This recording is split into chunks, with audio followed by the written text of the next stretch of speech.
I had just come home from a long and draining day at work, the kind of day where all you want is to drop your keys on the counter, loosen your tie, and finally breathe in the quiet comfort of your own home. But before I could even set my bag down, the peace was shattered by a thunderous pounding at my front door, so loud it echoed through the hallway and made the picture frames on the wall rattle. And then came the voice, shrill, entitled, dripping with venom, screaming, "Open this door right now. This house doesn't belong to you."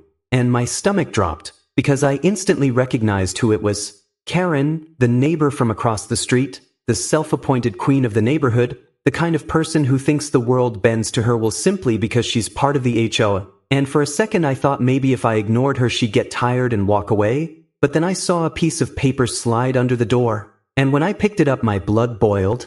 It was a fake HOA violation notice, complete with bold black lettering, threatening legal action, and a giant red stamp across the page reading, "Eviction pending." And in that moment, fury burned in my chest. But I stayed quiet, listening as she stomped around on my porch, phone pressed to her ear like she was orchestrating a major police operation. And within minutes the wail of sirens and the flash of red and blue lights cut through the fading evening light, as a police cruiser pulled up right outside my home, and my heart pounded in my chest, because I knew exactly what Karen had done. She had called the cops on me, spinning lies about me being a trespasser in my own house. And if you don't know, filing a false police report is a criminal offense in most states. But in the moment, all I could think was, what if this officer believes her? What if one entitled neighbor ruins everything just because she wants to play HOA dictator? And sure enough, Karen strutted up to the officer with her shoulders back and chin high, barking orders like she was the chief of police herself, shouting, "Arrest this man. He broke into this property. He doesn't belong here." And I could see the officer's serious expression as he began walking toward my porch, each step echoing like a countdown in my mind. And for a second, panic gripped me, because even innocent people can get caught up when someone weaponizes authority. But just as I opened my mouth to speak, the front door swung open behind me, and out stepped my wife, calm as a storm before lightning, arms folded, her eyes fixed on the officer. And in that instant, everything changed.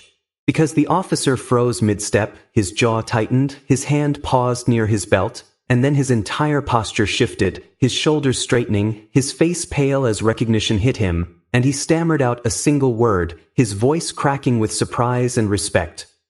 "Commander?" And I swear, the look on Karen's face was priceless. Her smug grin shattered instantly, her confidence drained like water from a broken glass. And she blinked between the officer and my wife, her mouth opening and closing like she couldn't comprehend what had just happened, because here's the twist. My wife wasn't just my partner, she was his superior officer, someone this cop reported to directly. And suddenly the woman who thought she had all the power on my porch realized she had picked a fight with someone she should never have messed with. And as the officer fumbled for words, trying to explain, "Ma'am, I was dispatched here for a possible break-in," Karen jumped in again, shrieking, "Don't listen to him. He's trespassing. I'm with the HOA, and this property is under our rules." And she waved the fake notice like it was some holy decree, but my wife stepped forward slowly, her tone razor-sharp yet calm, and said, "You know this is my house. Do you also know what happens when someone impersonates authority or files a false report?" And the officer swallowed hard, suddenly looking nervous, because he knew exactly what the law said. False reporting is a misdemeanor that can land you fines and even jail time, and impersonating HOA authority crosses straight into fraud territory. But Karen tried to laugh, covering her nerves with mockery, sneering, "You're bluffing. He doesn't even own this place."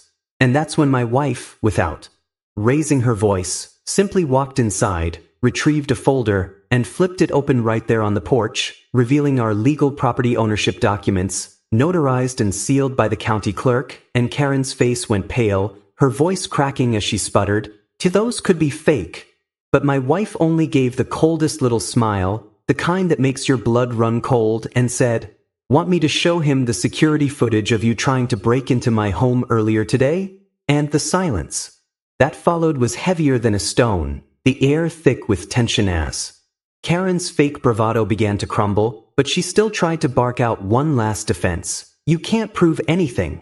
So I pulled out my phone, tapped play, and suddenly the truth was undeniable. The screen lit up with crystal clear footage from our security cameras, showing Karen creeping around the back of our home, jiggling the door handle, peeking through the windows, even pulling gloves from her purse like she was gearing up to commit a break-in, and the officer's eyes widened as he stared at the screen, before snapping his gaze back at Karen, his voice firm now. "Ma'am, this is attempted burglary," and instantly Karen's forced laugh broke into a panicked cough as she stammered, No, I was just checking if the property was secure. I was trying to help." But my wife took a single step closer, her tone steady as steel, saying, "You called the police on my husband, lied about who owns this house, and now you've been caught trying to break in. Do you know how many charges that adds up to?" And the officer shifted uncomfortably, clearly realizing he had walked into something way bigger than a petty HOA complaint, and finally, with visible reluctance, he lifted his radio, his voice steady. "Dispatch, I need backup at this location, possible false report and attempted break-in." And Karen's mouth dropped open, her face frozen in disbelief as she squealed, "Backup? For me?" But my wife leaned in just enough for her to hear, her voice low and dangerous. "You should have thought twice before dragging the law into my home, especially when the law answers to me." And the effect was devastating. Karen actually stumbled back, her fake power slipping like sand through her fingers, her voice cracking as she tried one last time to rally, pointing at us with a trembling finger and shrieking, "This is harassment. You people are criminals. I demand you leave this neighborhood." But by now neighbors had stepped onto their porches, whispering, recording on their phones, watching the HOA queen unravel in real time, and the officer finally turned on her, his voice firm with authority. "Ma'am, you don't give orders here. You lied to law enforcement, and that's a serious offense." And Karen's jaw dropped as she squeaked, "I am protecting the HOA." But my wife stepped forward once more, her words like steel. "There is no HOA authority over this property. I made sure of that when we bought this land outright. You're trespassing on private property." And Karen's body trembled with rage as she yanked the fake notice from her purse again, waving it like it could save her, shouting, "This paper proves it. You have to leave." But the officer took the notice, scanned it for barely 5 seconds, and then, without hesitation, tore it clean in half, declaring, "This isn't an official document. This is fraud." And Karen gasped like she had just been struck, squealing, "You can't just tear HOA property." But the officer cut her off sharply. "Ma'am, fraud is a crime.